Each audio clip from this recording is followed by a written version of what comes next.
Hi, நான் இப்போ உங்களுக்கு ஒரு கேபேஜ் பொரியல் செஞ்சு காமிக்க போகிறேன். கேபேஜ் பொரியல் வந்து நம்ம நிறைய என்னென்ன வெஜிடபிள்ஸ் அதோடு சேர்க்கலாம் அப்படின்னா, கேபேஜோட கேரட் நல்லாயிருக்கும், பீன்ஸ் சேர்த்துக்கலாம். பீன்ஸ்லாம் தனியாக சாப்பிட பிடிக்காதவங்க கேரட்டோடு சேர்த்து சாப்பிட்லாம். கேப்சிகம் குடமிளகா போடலாம். கேரட் வந்து இன்றைக்கி ஒரு கேரட் சின்ன கேரட் தான் போட்டிருக்காங்க. இன்னொரு கேரட் கூட கொஞ்சம் நிறையாவே போட்டுக்கலாம். நான் இது இண்டிபெண்டன்ஸ் டே அன்றைக்கெலாம் மேலே கேரட்டை துருவி நடுவில் கேபேஜ் வச்சு இந்த பக்கம் கேப்சிகம் வச்சு ஃபோட்டோஸ்லாம் எடுத்து அந்த மாதிரி அது செய்யலாம். இதுக்கு தேவையான இது வந்து 200 கிராம் கேபேஜு, 1 கேரட்டு, வெங்காயம், பெரிய வெங்காயம், ஒரு பச்சை மிளகா போட்டிருக்காங்க. நீங்கள் வேணும்னா இன்னொரு பச்சை மிளகா போட்டிருக்காங்க, கருவேப்பிலை, கொத்தமல்லி தழை. இதோட இதுதான் இதனுடைய டேஸ்ட்னுடைய ஹைலைட்டு. பாசிப்பருப்பு வந்து சேர்த்து போடுவாங்க. பாசிப்பருப்பை வந்து வேக வச்சு போடுவாங்க. ரொம்ப ஹாஃப் குக்டாக வேக வைக்கணும். அது நான் அதை வந்து இன்னும் உங்களுக்கு ஈஸியாக இது பண்ணணுங்கிறதுக்காக இந்த ஸ்பூனுக்கு 1.25 ஸ்பூனு பாசிப்பருப்பை எடுத்து ஊற வச்சுட்டேன். ஒரு மணி நேரம் ஊறி இருக்கு. இது இப்போ வெங்காயம் போடும்போதே இதை போட்டோம்னா நீங்கள் இது இப்படி பெரட்டுறதுக்கு வந்து வெந்துடும். ரொம்ப ஈஸியாக. அதே மாதிரி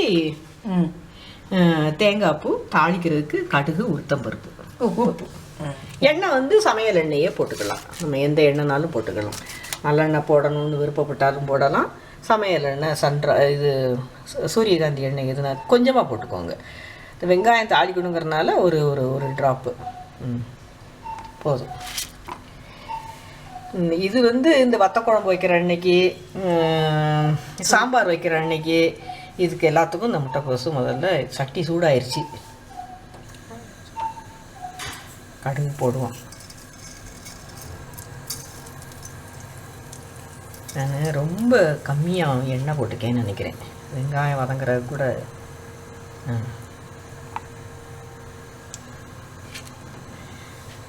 கடுகு வெடிக்கட்டும்.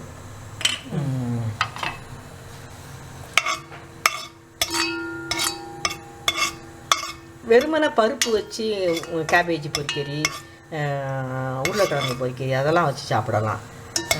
இது வந்து ஒரு மாதிரி ஒரு சாலட் மாதிரின்னு வச்சுக்கோங்களேன். நம்ம பொரியல் மாதிரி நம்ம சொல்லக்கூடாது, சாலட் மாதிரி எல்லா காய்கறியும் தன்னோட சேர்த்துக்கிடும். அதுக்கு ஒரு டேஸ்ட்டை கொடுக்கும்.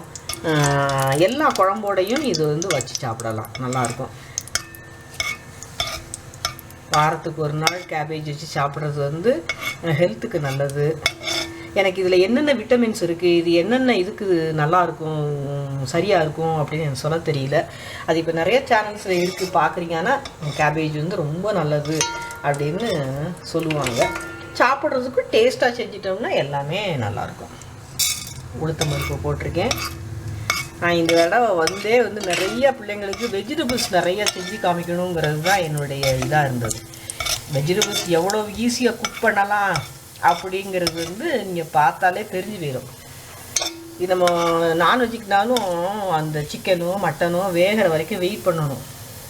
இது அவ்வளோ வெயிட் பண்ணவே வேண்டியதில்லை. ஒரு தண்ணியிலேயே வெந்துடும். எல்லா காயும் சீக்கிரம் முடிஞ்சு போயிடும். இதெல்லாம் தான் வச்சுட்டு நம்ம அம்மா மாதிரிலாம் வந்து நான் உனக்கு எவ்வளோ வேலை பார்த்துருக்கேன் அப்படின்னு சொல்லி ஏமாத்துறாங்க நம்மளை. நானும் அப்படி தான் ஏமாற்றி தான் பிள்ளைகளை வளர்த்தேன். நான் எவ்வளோ வேலை பார்த்தேன். வெறும் முட்டைக்கோஸ் பொரிக்கறியும் குழம்பு தான் வச்சுருப்போம்.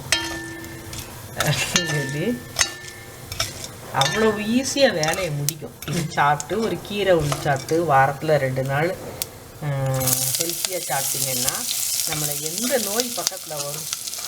அதையும் டேஸ்ட்டாகவும் செஞ்சு சாப்பிட்டுக்கலாம். நமக்கு மனசுக்கும் பிடிக்கும், உடம்பும் ஹெல்த்தியாக இருக்கும். வெங்காயம், பச்சை மிளகாய், கருவேப்பிலை எல்லாம் போட்டாச்சு. இது கொஞ்சம் லேசாக வதங்கினா போதும். இதோட இந்த தண்ணியோடு சேர்த்து நான் பாசிப்பருப்பு போட்டால் அந்த இது பாயில் பண்ணிக்கிட்டு இருக்கும்போது அந்த கேபேஜையும் போட்டு ஒரு மூணு வச்சுட்டோம்னா நம்ம இங்கிட்டு போய் அடுத்த இதை நம்ம எடுத்து ரெடி பண்ணுறதுக்கு ரெடி ஆயிடும் கேபேஜ். ஏன்னா கேபேஜ் வந்து ரொம்ப மையாக வேக விடக்கூடாது, குக்கரில் வைக்கக்கூடாது. அது சாப்பிட்றதுக்கு வந்து நமக்கு வந்து க்ரன்ச்சியாக இருக்கணும். இருந்தால் தான் இதோட போட்டோம். நீங்கள் இது போடும்போது ஆவி அடிக்கவும் பார்த்து போடுங்க.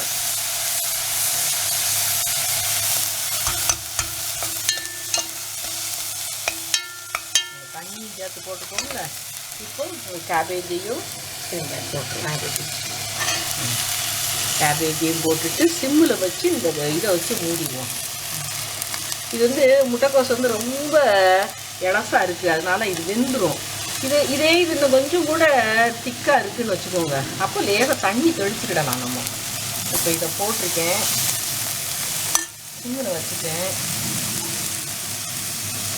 உப்பும் போட்டுருவோம், தேவையான அளவு உப்பும் போட்டுருவோம். உப்பு போட்டுட்டு இந்த கரண்டியை நல்லா வடித்து போட்டுட்டு இது ஒன்றும் பிரட்டாதீங்க. அடியில் இது இருக்குது, லேசாக தண்ணிக்கு. இப்போ இது வந்து தண்ணி சொட்டு சொட்டாக விடட்டோன்னு சொல்லி மூடி வச்சிடணும். மூடி வச்சிட்டோம்னா நம்ம சிம்மில் வச்சுருக்கேன்.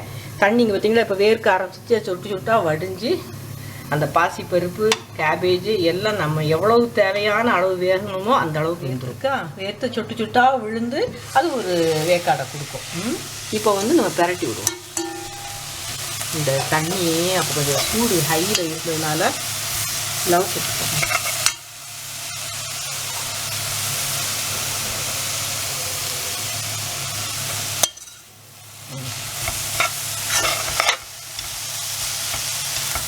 கேபேஜில் முன்ன வெந்துருச்சு. நம்ம வேணால் லேசாக ஒரு ட்ராப் தண்ணியை ஊற்றி இன்னும் கொஞ்சம் மூடி இருக்கும்.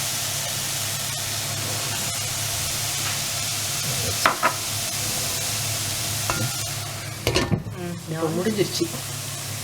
அதுக்குள்ளே முடிஞ்சிருச்சா அப்படின்னா எனக்குமே ஆச்சரியமாக இருக்கும். முட்டைக்கோஸ் ஒவ்வொரு தடவை வைக்கும்போது அப்படி எப்படி வெந்துருது அப்படின்னு தான் தோணும் எனக்கும். வெந்துடும், பாசிப்பருப்பு வெந்திருக்கும். இப்போ எவ்வளோ நேரம் ஆயிருக்கும், நான் இடையில வந்து மூடி வச்சு 1 நிமிஷம் தான் வெயிட் பண்ணியிருக்கேன்.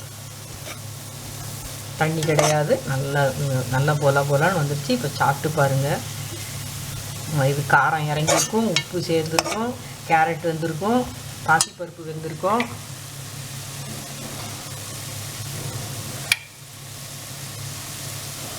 கொத்தமல்லி இலை போட்டிருக்கீங்களா? இலை போட்டிருக்கேன். இந்த தேங்காய் பூ போட்டு இறக்கி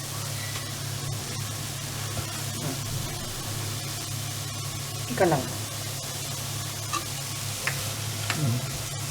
ரெடி. கேபேஜ் பொரியல். சாம்பார் வச்சு நான் என்ன பண்ணுவேன், ஒரு குக்கரில் வந்து ஒரு பாத்திரத்தில் சாதம் வைப்பேன், மேலே பருப்பு வைப்பேன். அந்த பாத்திரத்துக்கு வெளியே இருக்கிற கேப்பில் வந்து உருளைக்கிழங்கு போடுவேன். உருளைக்கிழங்கு போட்டு பருப்பு தாளித்து அந்த பருப்பு தண்ணி எடுத்து ரசம் வச்சு உருளைக்கிழங்க தோல் உரித்து அதை இது பண்ணி பொரிக்கறி வச்சு கேபேஜ் பொரி வச்சு 2 பொரிக்கறி. வேலை டோட்டலாக எனக்கு எடுக்கிற நேரம் வந்து 20 நிமிஷம் தான் வேலை இருக்கும். இறக்கிடலாம், ஆஃப் பண்ணிட்டேன். சுவையான ஈஸியாக செய்யக்கூடிய ஒரு கேபேஜ் பொரியல் ரெடி. இது வந்து பாசிப்பருப்பு தான் ரொம்ப இம்பார்ட்டண்ட்டு. பாசிப்பருப்பு வந்து ஊற போட்டனால ஹெல்த்து கூட. இதை வாரத்தில் ஒரு நாள் அவசியம் செஞ்சு பாருங்கள். இது வந்து கட் பண்ணுறது ரொம்ப கஷ்டம் ஆண்டி அப்படின்னு நீங்கள் சொல்கிறது எனக்கு கேட்குது. இது வந்து கஷ்டம். கட் பண்ணுறது இதை விட ரொம்ப ஈஸி, சமையல் பண்ணுறதை விட.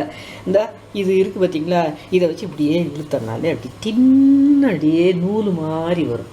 அப்படியே அழகாக இழுத்து போட்டிங்கன்னா உங்களுக்கு எவ்வளோ தேவை வருதோ அந்த அளவுக்கு கேபேஜை இது பண்ணி, இது எல்லாருக்கும் உங்களுக்கு தெரியும். இந்த மாதிரி இந்த பொட்டேட்டோ தோல்ச்சி பீலர் இது பண்ணுறது, இதை வாங்கிட்டு வந்து கேபேஜையும் அதே மாதிரி இது பண்ணிங்கன்னா அழகாக வந்து விழுந்துடும். இதுக்கு உட்காந்து கத்தியவோ அருவாமனையோ தேட வேண்டிய அவசியமே கிடையாது. அதனால் நல்லா தின்னாக கட் பண்ணி நல்லா அழகாக ஹாப்பியாக சாப்பிடுங்க.